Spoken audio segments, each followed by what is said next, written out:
So, contractual necessity, as we all know, is one of the available lawful basis for processing under Article 6. And that really doesn't sound very exciting compared to Jaws free. But I'd like to suggest it's actually the Stanley Tucci of Article 6. Because Stanley Tucci worked away quietly for years, doing really good work in loads of films without anybody noticing. And then suddenly, in late middle age, he's everywhere. And it's the same for contractual necessity. So if you look back, it was in the 1995 directive, and then it came over to GDPR, unamended, and still mostly ignored, although we did have a 2019 EDPB opinion. But now suddenly, it's hit the big time. There's been a referral to the European Court from the Austrian Supreme Court.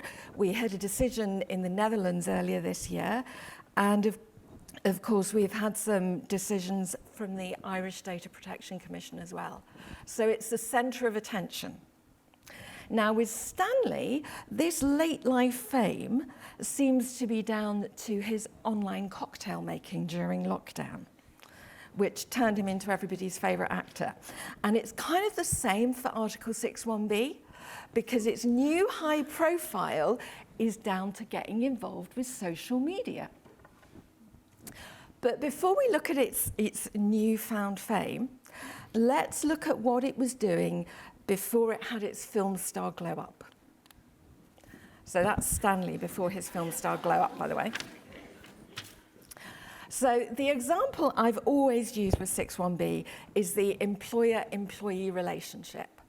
So as an employee, you do your job, the employer pays you, and they'll use your bank details to do that. And there'll probably be a lot of other personal data processed in relation to your job, but it won't actually be necessary for the contract. Think about organisations that have a performance appraisal system. You fill in a form, your boss fills in the form, it goes on the personnel record, and it's related to your job. But actually, if it didn't happen, the contract could still be performed. It's not essential for the contract. So you don't use 6(1)(b). The contract adjacent processing will need another legal basis, which typically it'll be legitimate interest, it might be something else, but you're not relying on contractual necessity. That's sort of reserved, if you like, for functionality that's core to performance of the contract. So now let's think about that in the context of social media. Now, lots of you will have one or more social media accounts. So what are they for? What's the core of the contract? Why did you join up? So maybe you thought it would be a good idea for keeping in touch with your customers, or you wanted to stay in touch with your family while you're traveling. Maybe you're just stalking your ex. Perhaps you like sharing pictures of your perfect food storage arrangements, or looking at pictures of other people's food storage arrangements. Or you might be a bit more functional about it and say, look, I'm just on there to be visible for recruiters or because it's an educational tool. Or possibly you thought, I'm going to sign up to social media so advertisers can find me.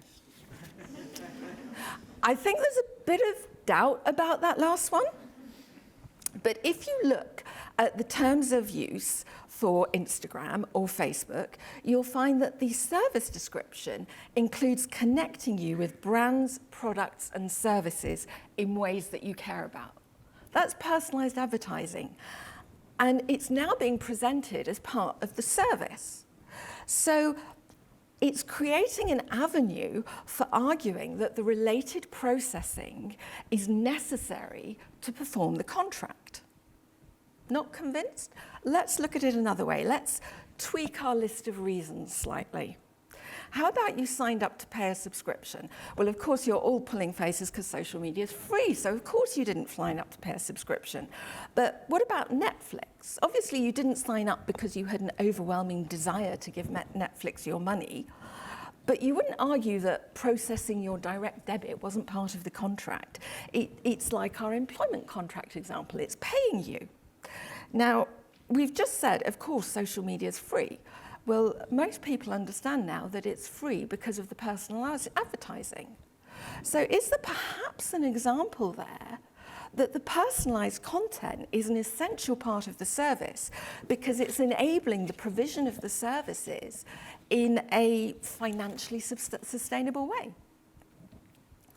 Now, the Irish DPC was prepared to entertain this concept as a possibility and said that at least in principle, Meta might be able to rely on 6.1b to deliver personalised advertising, but it would depend on the specific contract, which would be a question of national law.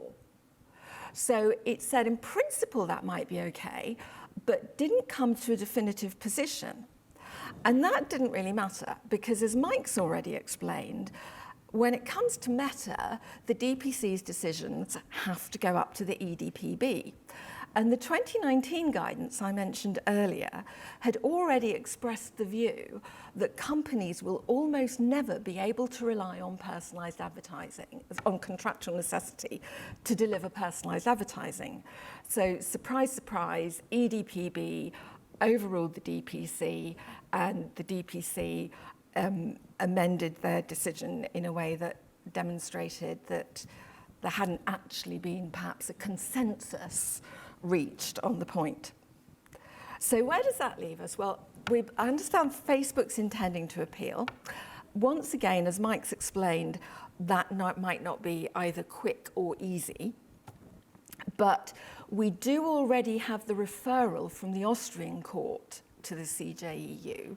So there's already some questions in the queue about contractual necessity, which might give us an earlier decision. But either way, it's going to be interesting because the court's going to be looking at two positions which are pretty much at opposite ends of the spectrum. You've got the EDPB saying this is probably impossible ever. And then you've got a company whose level of personalisation is probably more sophisticated and detailed than any other organisation around. And for the rest of us, we're just going to be waiting and hoping that the case gives us a workable position on where the boundary of necessity lies. Thank you. And I'm going to hand over to Jamie, who's going to talk about ad tech, so kind of following on quite well.